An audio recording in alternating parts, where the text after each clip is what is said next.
Jemaat yang diberkati oleh Tuhan Yesus Kristus, kita akan membaca dan merenungkan kebenaran firman Tuhan. Namun sebelumnya mari kita berdoa mohon bimbingan Roh Kudus. Bapa di dalam kerajaan sorga, kami akan membaca dan merenungkan kebenaran firman Tuhan. Bimbinglah kami ya Roh Kudus sehingga kami dapat memahami akan kebenaran firman Tuhan dan melakukannya dalam kehidupan hari kesehari.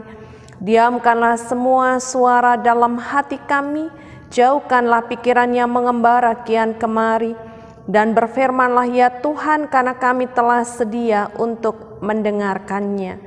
Amin.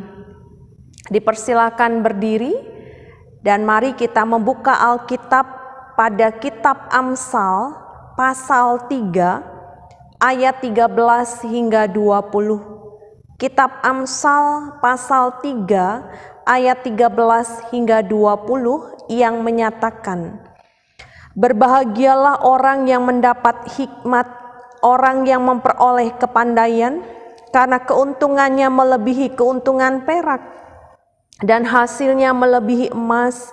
Ia lebih berharga daripada permata, apapun yang kau inginkan tidak dapat menyamainya. Umur panjang ada di tangan kanannya, di tangan kirinya kekayaan dan kehormatan. Jalannya adalah jalan penuh bahagia, segala jalannya sejahtera semata-mata. Ia menjadi pohon kehidupan bagi orang yang memegangnya. Siapa yang berpegang padanya akan disebut berbahagia. Dengan hikmat Tuhan telah meletakkan dasar bumi, dengan pengertian ditetapkannya langit. Dengan pengetahuannya air samudra raya berpencaran dan awan menitikkan embun. Demikianlah pembacaan Alkitab. Yang berbahagia ialah mereka yang mendengar dan melakukannya. Terpujilah Kristus, haleluya. Haleluya, haleluya, haleluya. Dipersilakan duduk kembali. Shalom, jemaat yang diberkati oleh Tuhan Yesus Kristus. Menjumpai Bapak Ibu sekalian bersama dengan keluarga, kiranya dalam keadaan sehat dan dalam keadaan yang diberkati oleh Tuhan Yesus.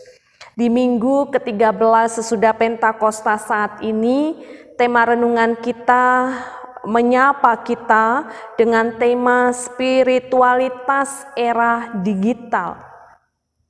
Berbicara tentang era digital adalah satu era atau masa atau zaman atau waktu yang terhubung dengan teknologi digital dan jaringan internet. Maka sekaranglah waktunya, dan segala sesuatu saat ini menjadi sangat mudah dan instan.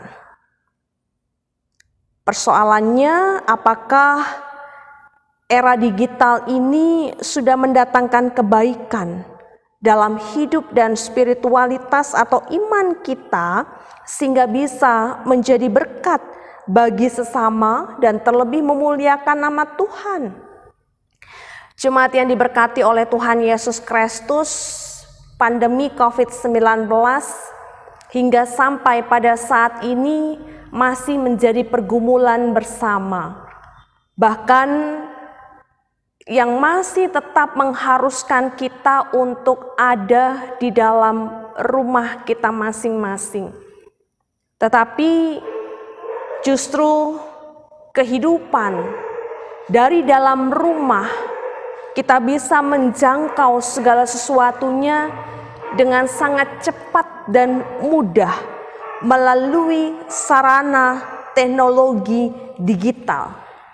Baik itu telepon genggam, komputer, robotik, ataupun teknologi informasi yang berbeda dari zaman sebelumnya, di mana orang hanya menggunakan telepon genggam untuk menerima informasi ataupun pesan singkat, menerima panggilan atau melakukan panggilan keluar, Tetapi kemudian dengan jalannya waktu mulai menggunakan telepon genggam dengan menggunakan fasilitas WA, Facebook, bahkan sekarang kita pun dapat bekerja, belajar, melakukan rapat, sidang-sidang,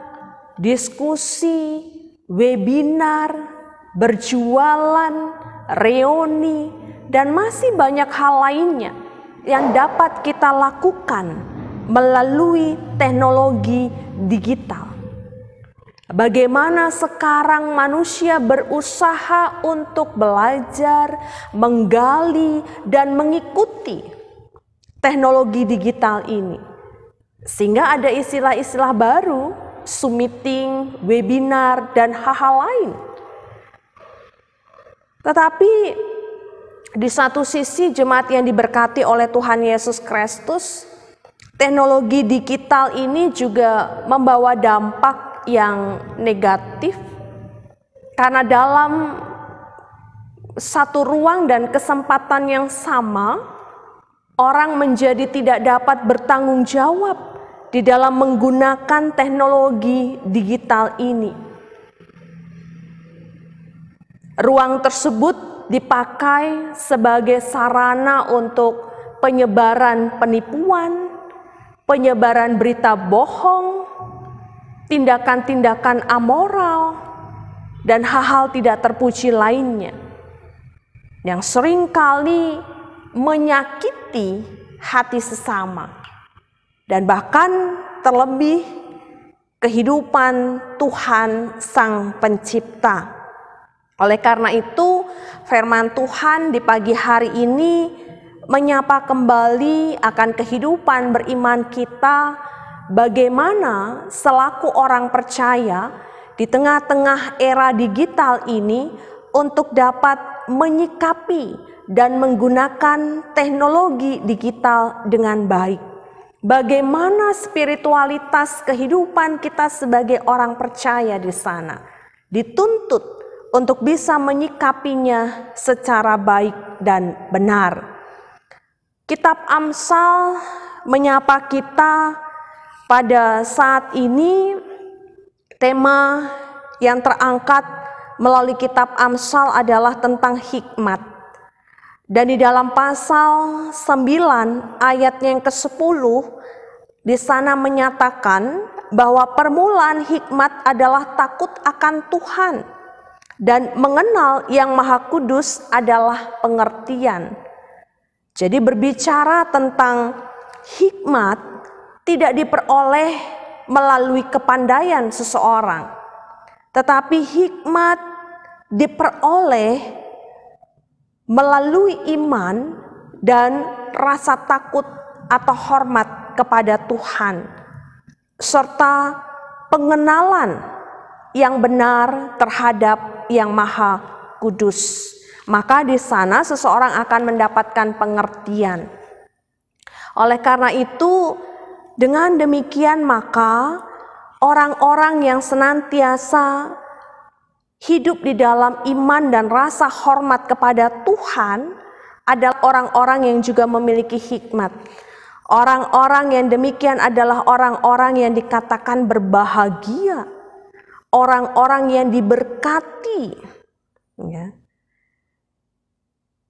Dan kebahagiaan itu melebihi segala benda-benda berharga.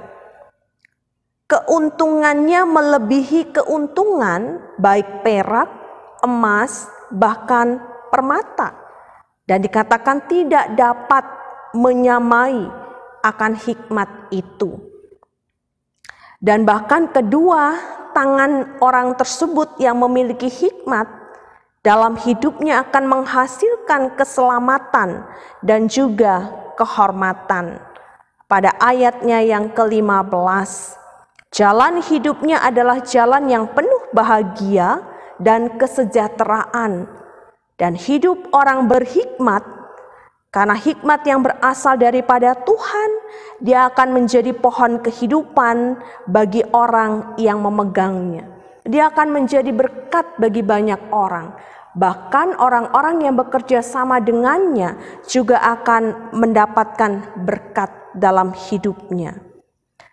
Dan di dalam ayatnya yang ke-19 hingga 20, jemaat yang diberkati oleh Tuhan Yesus Kristus, kitab Amsal mau mengatakan bahwa hikmat Tuhan juga membentuk, bahkan menggerakkan seluruh alam semesta, bumi dan segala isinya. Bahkan manusia yang merupakan bagian dari alam semesta itu. Oleh karenanya kehidupan manusia memerlukan hikmat daripada Tuhan, di mana dia tinggal dan berada di tengah-tengah dunia ini, supaya manusia dapat memahami apa yang menjadi maksud dan tujuan Tuhan terhadap dirinya. Di mana dalam kitab Kejadian, di sana dikatakan bahwa manusia diciptakan atau segala sesuatunya diciptakan oleh Allah dengan baik. Bahkan pada akhir penciptaan dikatakan sungguh amat baik. Oleh karenanya di sana diperlukan hikmat Tuhan supaya manusia dapat memahami maksud dan kehendak Allah di dalam kehidupannya. Jemaat yang diberkati oleh Tuhan Yesus Kristus, sehingga ada 3 hal yang mau dinyatakan melalui perikop bacaan kita pada saat ini. Yang pertama adalah bahwa Tuhan adalah sumber hikmat itu sendiri. Yang kedua yaitu bahwa hikmat Tuhan yaitu menjadikan alam semesta dan juga bumi bersama dengan segala isinya yang menghidupkan dan memelihara. Dan bahkan yang ketiga, bahwa melalui hikmat Tuhan seseorang akan mendapatkan kebahagiaan dan kebaikan dalam hidupnya.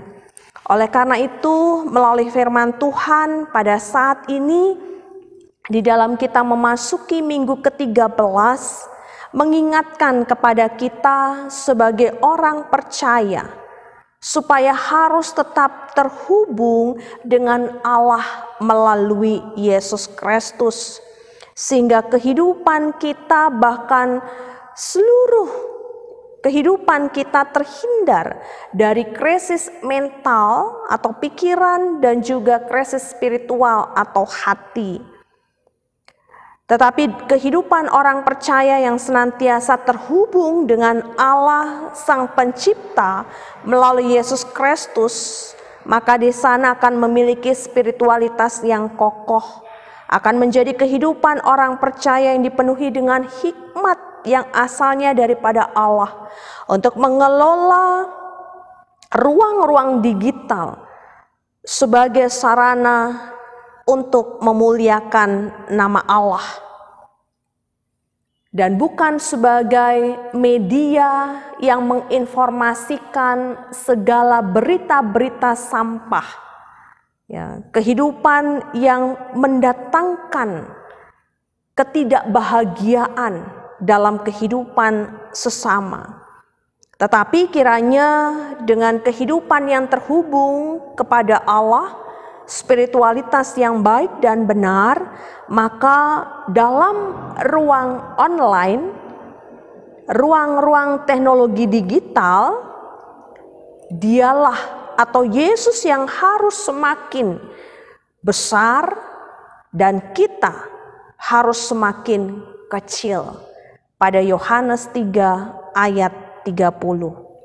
Maka jemaat yang diberkati oleh Tuhan Yesus, mari kita jadikan era digital ini sebagai sebuah kesempatan untuk kita juga boleh menjadikannya sebagai sarana penghubung, supaya melalui kehidupan kita dapat menjadi pewarta akan kerajaan Allah.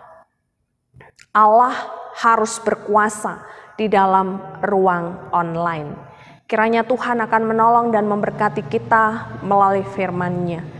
Amin. Mari kita berdoa. Allah Bapa yang bertahta dalam kerajaan sorga, kami mengucap syukur untuk kehidupan yang diberkati oleh-Mu Tuhan hingga sampai saat ini. Bahkan ketika memasuki minggu ke-13 sesudah Pentakosta, kami disadarkan kehidupan kami yang lemah dan rapuh Tuhan, bahkan di tengah-tengah pandemi COVID-19 ini di mana era digital semakin mengemuka. Biarlah kehidupan spiritualitas kami tetap senantiasa dibangun dan dibentuk di dalam Allah melalui Kristus. Dan kami bersyukur berita firman Tuhan telah tersampaikan kepada kami pada saat ini.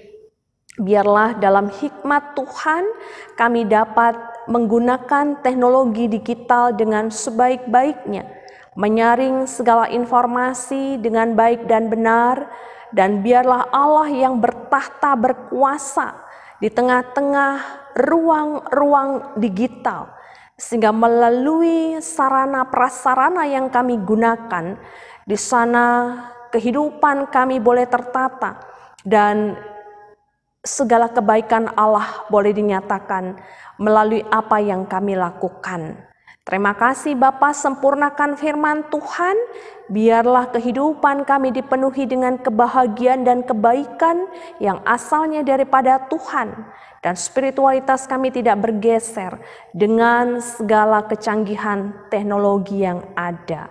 Tuhan memberkati semua kami, demikian juga para presbiter, unit-unit misioner, para pelayan yang Tuhan pakai dan Tuhan utus di tengah-tengah jemaat, warga jemaat, orang tua lanjut usia, sampai pun kepada anak-anak mereka yang sampai saat ini karena pandemi COVID-19 masih diharuskan berada di rumah. Tuhan kiranya menyapa mereka, hadir dalam kehidupan beriman mereka, sehingga mereka terus diteguhkan dan dihiburkan Bapa. Mereka mendapatkan kekuatan yang baru. Tuhan menolong mereka dalam segala pergumulan, penderitaan, kelemahan tubuh, sakit penyakit mereka, supaya jamahan kuasa Tuhan nyata dan mereka juga boleh melaluinya dengan baik. Secara khusus bagi mereka yang dirawat di rumah sakit dan dalam proses pemulihan, kiranya Tuhan menolong mereka. Terima kasih bagi mereka yang merayakan syukur dalam banyak hal, kiranya Tuhan menyempurnakan. Berkati penata layanan kami, berkati pemerintahan kami, ke dalam tangan-Mu lah kami mohon, kiranya Tuhan memimpin kami, memberikan kedamaian dan kesejahteraan bagi kota di mana kami tinggal dan berada, bahkan bagi bangsa dan negara Republik Indonesia. Tuhan memberkati akan semua upaya-upaya di dalam kami mengupayakan mengendalikan penyebaran virus corona. Tingkat penyebaran semakin tinggi. Berikan kedisiplinan dalam diri kami untuk mematuhi protokol kesehatan. Dan kiranya Tuhan menolong pihak-pihak yang juga dipakai untuk mengupayakan, untuk melayani, bahkan melakukan segala sesuatu berkaitan dengan penekanan penyebaran virus corona ini. Kiranya Tuhan menolong dan memberkati mereka. Terima kasih Bapa dalam kerajaan sorga, inilah kami yang sudah bermohon dan bersyukur kepadamu. Ampunkanlah semua salah dan dosa kami. Kepadamu kami sudah berdoa, dalam pengasihan-Mu kami mohon. Dengarkanlah doa kami. Peliharalah kami dalam kasih Kristus Tuhan dan Juru Selamat kami yang hidup, yang telah mengajar kami berdoa. Bapa kami di sorga, dikuduskanlah nama-Mu, datanglah kerajaan-Mu, jadilah kehendak-Mu di bumi seperti di sorga. Berikanlah kami pada hari ini makanan kami yang secukupnya, dan ampunilah kami akan kesalahan kami, seperti kami juga mengampuni orang yang bersalah kepada kami. Dan janganlah membawa kami ke dalam pencobaan, tetapi lepaskanlah kami daripada yang jahat. Karena Engkaulah yang empunya kerajaan dan kuasa dan kemuliaan sampai selama-lamanya. Amin.